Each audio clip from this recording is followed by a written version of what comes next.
você pertence a Deus, Deus ele não aceita perder a sua alma para o diabo.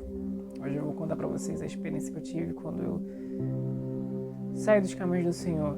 Eu não durei menos de 2 meses, né? Mas antes de eu começar, né, esse vídeo, eu vou pedir para você se inscrever nesse canal, deixar o seu like, compartilhar para pessoas que precisam ver esse vídeo e comente, né, a sua experiência também, o que aconteceu quando você saiu da igreja por um tempo determinado. Eu não durei menos de 2 meses, né? Na minha família inteira, eu nunca vi ninguém que não tenha se envolvido com o mundo a não ser eu, né?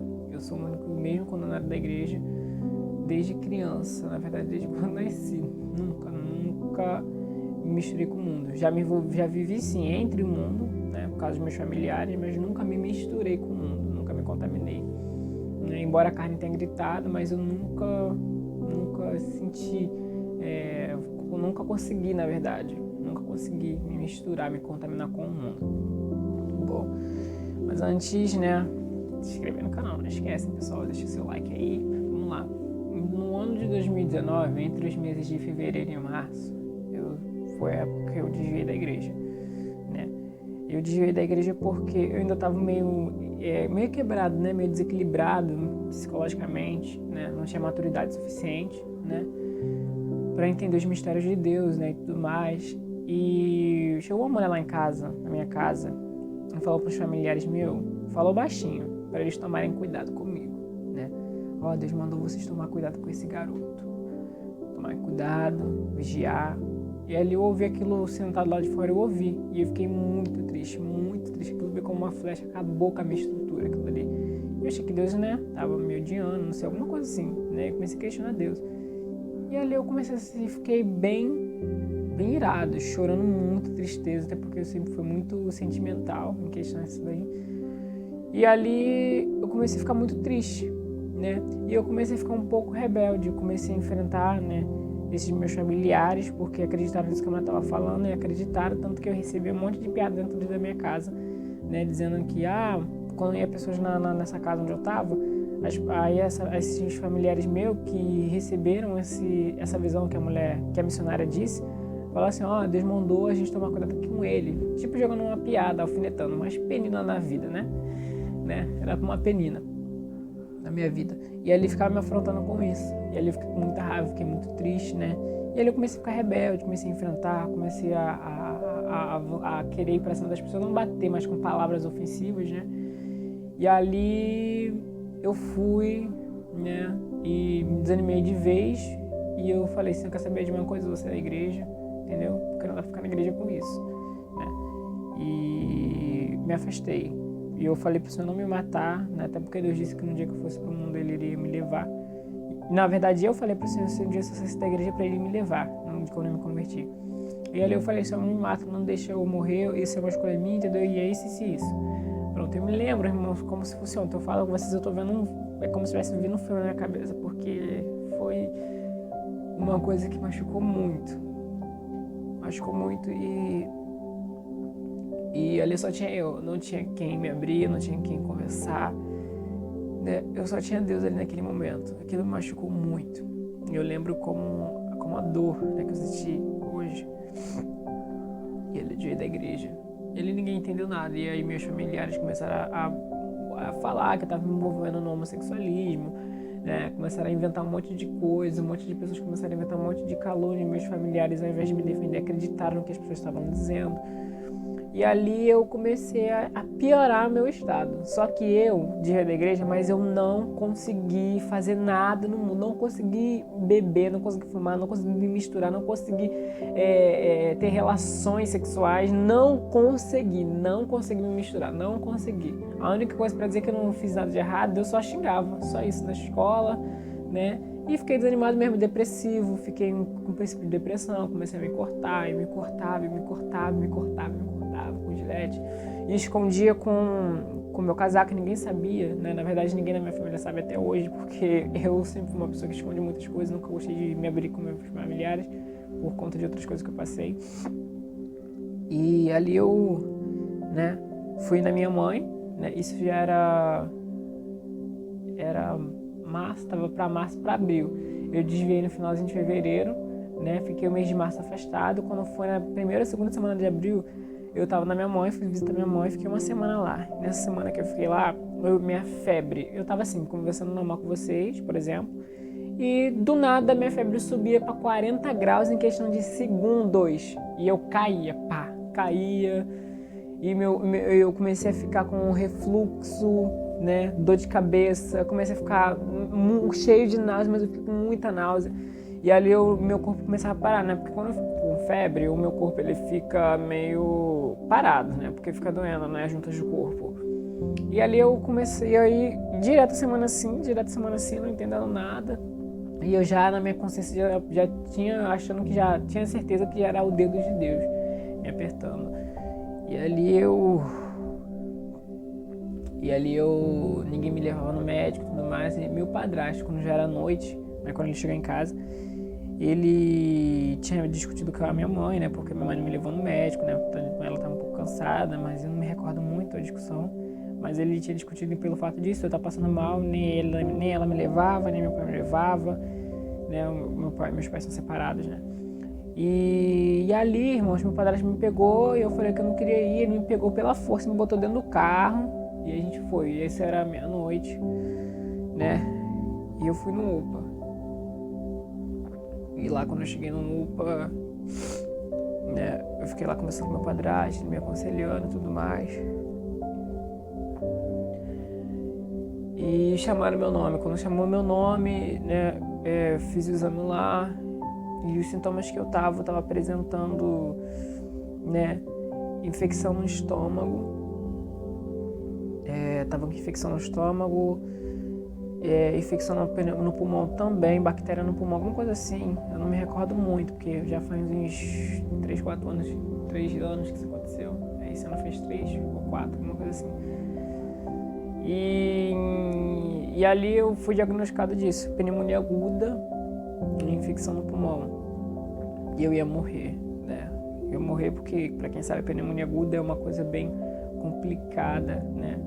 E é uma coisa que é quase incurável, né? E eu ficava realmente assim com falta de ar, né? Porque eu já tive bronquite, o Senhor me curou para honra e glória do Senhor, o Senhor me curou de bronquite. E ali eu ia morrer. Ia ficar dependente de caixa de remédio. Ela encomendou 8, não sei quantas caixas de remédio, mais de 8 caixas de remédio pra me tomar. E eu falei, eu não aceito ficar dependente de caixa de remédio se eu tenho um Deus que pode me curar. Eu falei, eu vou voltar pra igreja porque eu sei que isso é o Senhor que tá me apertando. E fui na farmácia, né? A gente rodou na farmácia, né? Eu fiquei ali um pouco desesperada, triste, que eu ia morrer, né? Fui diagnosticado com essa pneumonia que poderia me matar, né? Infecção no estômago, então, que tava me dando refluxo, ia me matar também. E aí a gente foi procurando, e na época era em São João de Meriti, a gente foi até Belfor Roxo, né? Procurar remédio. A gente tinha uma farmácia aberta 24 horas, porque já era tarde da noite, era madrugada. E lá acho que é perto do Bom Pastor, né? Indo pra Belfor Roxo. E ali a gente comprou os remédios e ali eu ia voltar pra igreja. Eu falei, eu tenho que voltar. Quando eu fiz um voto assim, quando eu for pra casa do meu pai, eu volto pra igreja. Na primeira semana antes de ir pra casa do meu pai, foi eu, minha mãe e meu padrasto. A gente foi pra igreja, numa igreja, e aquela glória tomou a igreja, eu lembro até hoje. E ali eu o pastor falou assim, você que tá afastado, volte pra casa do Senhor, não sei o que, aquela glória tomando a igreja, tudo eu me lembro como se fosse ontem. E a minha mãe afastada. Aí minha mãe olhou assim pra mim, filho, vai filho. Eu falei, não mãe, vai a senhora que tá afastada, a gente ficou jogando um pro outro. E ali na hora que eu ia voltar, eu lembro como se tivesse crescido uma muralha na minha frente, como se 2 correntes que tivessem preso no meu braço me puxassem pra trás. Eu não consegui. E eu chorei, eu falei, Senhor, eu quero, mas eu não consigo. E aí eu falei, Senhor, quando eu voltar pra casa do meu pai, eu vou voltar. E ali quando eu voltei pra casa do meu pai na semana seguinte, eu tomei a atitude e falei, Senhor, eu quero voltar. E aí eu falei pro meu pai que eu queria voltar pra casa do Senhor. Inclusive, nesse meio que eu estava desviado, um familiar meu teve uma visão e falou assim para mim: Kleber, essa noite sonhei com você. Eu sei que você estava com uma Bíblia grandona, e ela toda dourada, grandona assim, e você voltando para a igreja, alguma coisa assim. Mas nesse tempo que eu fui desviado, meus parentes que eram evangélicos, meus familiares ficaram jogando piada que eu ia pro inferno, que não sei o que, e eu gritava que eu não queria ir pra igreja, que a vida é minha, quem é pro inferno sou eu. Eu lembro que no dia que meu pai descobriu que eu não tinha saído da igreja, foi quando eu postei no Facebook, meu maior erro foi ter saído da presença do Senhor, e ali virou uma discussão dentro de casa, virou uma discussão feia mesmo. E ali foi mais um balde de água fria, né, porque começaram a falar que eu ia pro inferno, não tiveram sabedorias pra pregar, né, pra pregar pra mim quando eu tava me afastado dele, que dali se me afastou mais, né. E ali, quando eu voltei, no dia que eu voltei, foi um reconciliamento muito legal. Meu pai se emocionou, a esposa dele se emocionou. E quando eu voltei, o Senhor me curou de tudo. A pneumonia aguda sumiu, a infecção no estômago sumiu, tudo isso sumiu tudo. E o Senhor me curou, e o Senhor me salvou. E o Senhor falou para mim: a glória dessa segunda casa será maior do que a primeira. E aí, quando eu voltei, o Senhor me curou de tudo, e o Senhor falou isso pra mim, e o Senhor falou pra mim que não aceitava perder minha alma pro diabo. Que não aceita perder minha alma pro diabo. E ali eu me emocionei, né? E é isso. Eu tive essa experiência, e quando eu voltei, o tempo foi passando, em questão de menos de 11, 10 meses, o Senhor, né, eu me afastei em 2019, voltei em 2019 mesmo, depois de uns 2, 3 meses voltei, e ali o Senhor começou a desenvolver o meu ministério. Em 2020 o Senhor começou a me pregar, começou a me usar na palavra, aí eu comecei a pregar e a louvar, e foi onde o Senhor começou a me usar o dobro do que Ele me usava antes de eu ter me afastado. Hoje eu tô aqui para honra e glória do Senhor, e Deus te trouxe nesse vídeo para dizer para você: não se afaste da minha presença.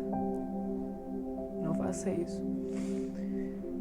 O Senhor manda te dizer que Ele não aceita perder você pro diabo.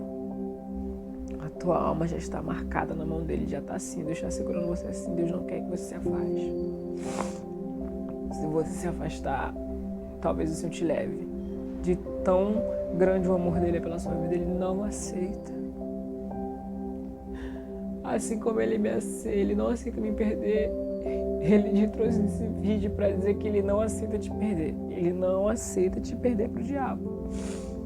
Hoje Ele está estendendo a mão dele, segurando na sua mão, para você não se afastar dele.